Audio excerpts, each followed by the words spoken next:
За түүнээс гадна дараагийн хоёр команд маань юу гэдэг вэ гэхээр text гэдэг команд байна. За text гэдэг маань шинээр text box оруулж ирэхтэй. За энэ дээр ингээд янз бүрийн текстүүдийг оруулах боломжтой. За түүнээс гадна юу оруулах боломжтой гэхээр header оруулж ирэх боломжтой.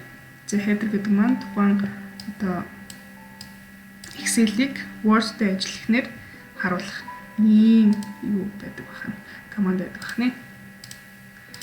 За түүнээс гадна за Word art-ууд оруулж иж болно. За гарын хэсэг оруулж иж болно. За object буюу объектуудыг бас оруулж ирэх боломжтой. За мөн symbol гэдэг хэсгээс бид нар математикийн энэ томьёонуудыг бас оруулж ирэх боломжтой байдаг тийм.